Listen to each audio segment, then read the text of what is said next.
आप देख रहे हैं हिंद टीवी न्यूज़ और आज हम मौजूद हैं आम आदमी पार्टी के एक कद्दावर नेता हाजी सलीम के पास और आप देख रहे हैं कवरेज 2022 एमसीडी इलेक्शन। कवरेज में हम आपको दिखाएंगे जो कैंडिडेट हैं उनमें कितना है दम और कैंडिडेट क्या रखते हैं दम, क्या है उनकी क्वालिफिकेशन, क्या वो इस योग्य हैं या नहीं। तो सबसे पहले बातचीत करते हैं हम।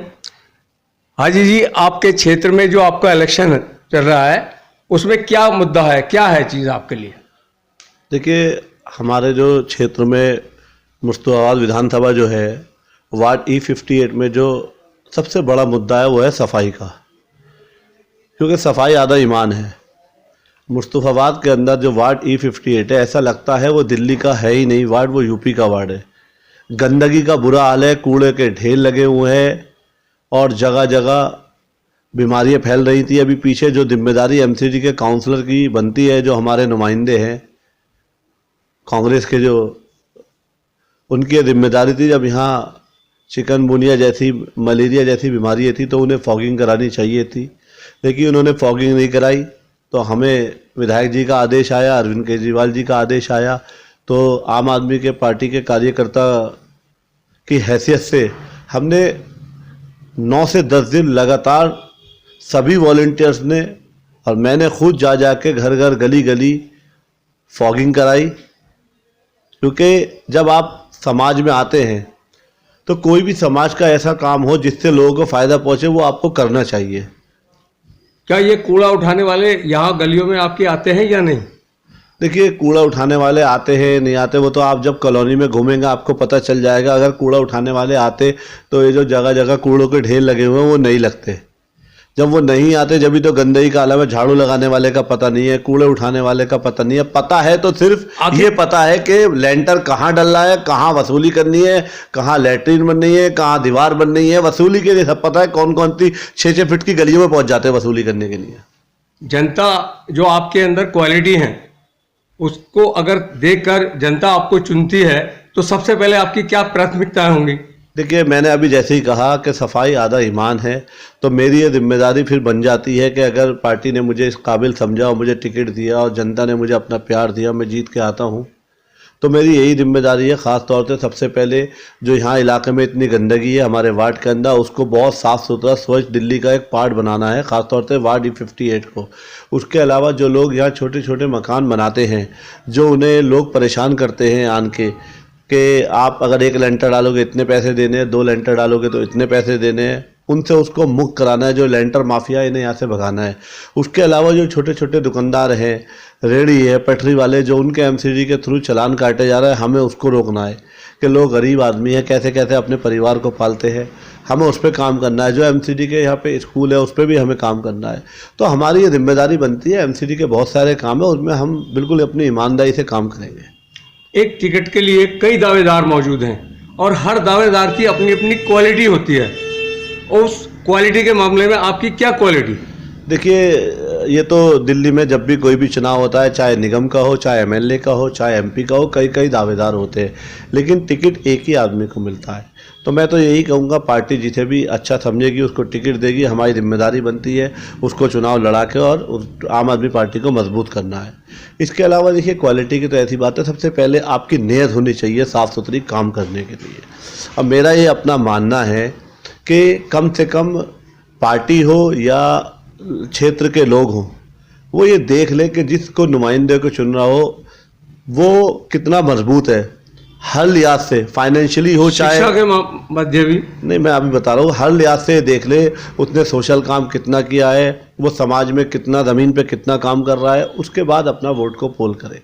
और रही देखिए शिक्षा की बात, हमारा जो क्षेत्र है इसके अंदर जो है शिक्षा की, अच्छी शिक्षा की बहुत ज़रूरत है। तो हम इंशाल्लाह अगर जीत के आते हैं और हमारी पार्टी दिल्ली के अंदर 3 मेयर बनाने जा रही है, एमसीडी के अंदर अरविंद केजरीवाल जी की सरकार बनने जा रही है, तो हमारी यही कोशिश रहेगी शिक्षा के ऊपर बढ़ चढ़ के काम किया जाए। स्वास्थ्य के मामले में आप क्या करेंगे? हॉस्पिटलों की हालत किस तरह की है? या जैसे अभी विपदा आई थी उसमें क्या रहा? मैं आपको एक बात बताऊं, जी, हिंदुस्तान के अंदर जितने भी राज्यों में गवर्नमेंट चलाई है, जिस भी सरकार ने चलाई है, जितना काम अरविंद केजरीवाल जी की सरकार ने करा है वो अपने आप में एक तारीफ काबिल है। आप देखिए, पहले आप मेडिकल लाइन की भी बात कर रहे हैं मुझसे, आप पहले हॉस्पिटल के अंदर इतनी गंदगी रहती थी, दवाइयाँ नहीं मिलती थी, लोग परेशान रहते थे। आज आप हॉस्पिटल के अंदर जाइए, अच्छा इलाज हो रहा है, दवाइयाँ मुफ्त मिल रही हैं और डॉक्टर अवेलेबल है वहाँ पे। किसी भी टाइम चले जाइए, आप किसी भी सरकारी हॉस्पिटल के अंदर चले जाइए, अरविंद केजरीवाल जी की इस काम के लिए जितनी तारीफ करी जाए उतनी कम है। डेंगू मलेरिया जैसी बीमारियां होती हैं, उस मामले में कोई क्षेत्र में ऐसा नुकसान हुआ है, उसकी जिम्मेवारी कौन किसको मानते हैं आप? देखिए, मैं आपको बताऊं, जब कोई भी बीमारी फैलती है तो वो जिसकी जिम्मेदारी होती है उसे निभानी चाहिए। जैसे आपने डेंगू की बात करी और भी आपने मलेरिया की बात करी, है क्या कि जब बीमारी फैलती है तो हम अपनी तरफ से कोशिश करते हैं कि उसको रोकें। कैसे रोकेंगे? कि हम यहाँ पे दवाई छिड़केंगे, फॉगिंग करेंगे, उससे बीमारी फैलती नहीं है। लेकिन एमसीडी के लोगों ने ये काम नहीं किया, इस वजह से इलाके में कई मौतें भी हुई हैं। जैसे कि मतलब हर एक आदमी 5 साल तक अपने क्षेत्र में कुछ काम करता है, तो क्या क्या आपने सेवाएं की हैं या केजरीवाल की जो वो योजनाएं थी उनको कहाँ तक क्रियान्वित किया है या कहाँ तक आपने जनता तक पहुँचाया? देखिए, मैं यहाँ पे 20 साल से रह रहा हूँ जी, मेरे पास किसी भी समुदाय का कोई भी आदमी आ जाए, किसी भी काम के नहीं आ जाए, चाहे वो सरकार का हो या सरकार का नहीं हो, तो मेरी कोशिश ये रहती है कोई भी जो भी आदमी आ रहा है वो कुछ सोच के आ रहा है कि यहाँ से हमें मदद मिल जाएगी, तो मेरी कोशिश यही रहती है कि मैं जिस काम से भी आया उस काम को पूरा कर दूँ। और रही सरकार की पॉलिसीज़ की बात, तो सरकार की, हमारा ये लड़के बैठे हैं यहाँ पे, अशोक, ये कंप्यूटर लगा हुआ है, पिछले 7 महीने से हमारा ऑफिस चल रहा है। इससे पहले मेरा सामने ऑफिस था, वो भी आपने भी देखा है। तो हम सरकार की जो जो योजनाएं आती हैं वो घर घर पहुँचाने का काम करते हैं, चाहे वो सोशल मीडिया के माध्यम से हो, चाहे वो अखबार के माध्यम से हो, चाहे वो हैंडबिल के माध्यम से हो, चाहे वो व्हाट्सएप के माध्यम से हो, चाहे वो फेसबुक के माध्यम से हो, चाहे वो ट्विटर के माध्यम से हो।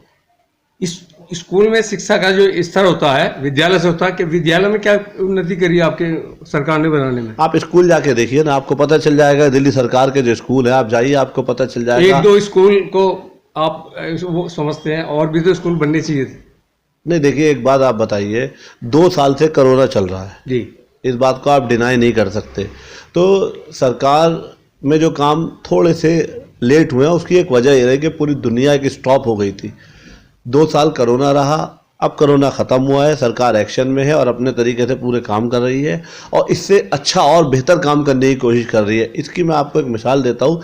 अरविंद केजरीवाल जी की सरकार ने 7 साल के अंदर इतना अच्छा काम किया है कि आज आप सर्वे करा लीजिए, और सर्वे एजेंसीज के हुए भी हैं, 272 सीटों में 250 सीटें एमसीडी के अंदर आम आदमी पार्टी की आ रही हैं। क्यों आ रही हैं? क्योंकि लोग मुतासिर हैं, लोग प्रभावित हैं अरविंद केजरीवाल जी के काम से। इतना अच्छा काम केजरीवाल सरकार कर रही है। स्वास्थ्य विभाग वाले कहते हैं कि हमें समय पर वेतन नहीं मिल पाता।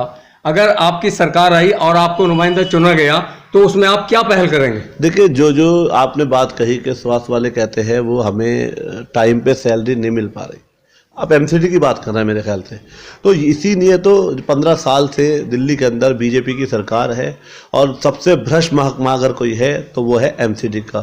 यही सब चीज़ें देखते हुए लोगों ने तय करा है, लोगों ने मन बना लिया कि अब के अरविंद केजरीवाल जी की सरकार एमसीडी के अंदर बनने जा रही है।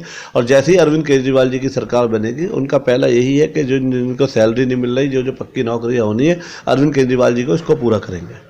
आप किस तरह साबित करेंगे कि आप योग्य हैं? देखिए, मैंने जो साबित करना था मैं कर चुका हूँ और आगे भी मैं करता रहूँगा।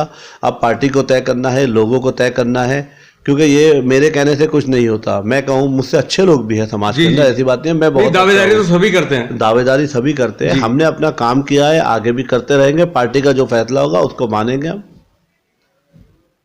तो आपने हाजी जी की बात सुनी, कितने योग्य हैं, कितने योग्य और भी होंगे, लेकिन सबसे ज़्यादा योग्य जो इन्होंने बताई बात वो सही थी और इसलिए इनका हक बनता है कि इन्हें सपोर्ट करें। धन्यवाद। हमारे चैनल में आपका स्वागत है। कृपया लाइक व सब्सक्राइब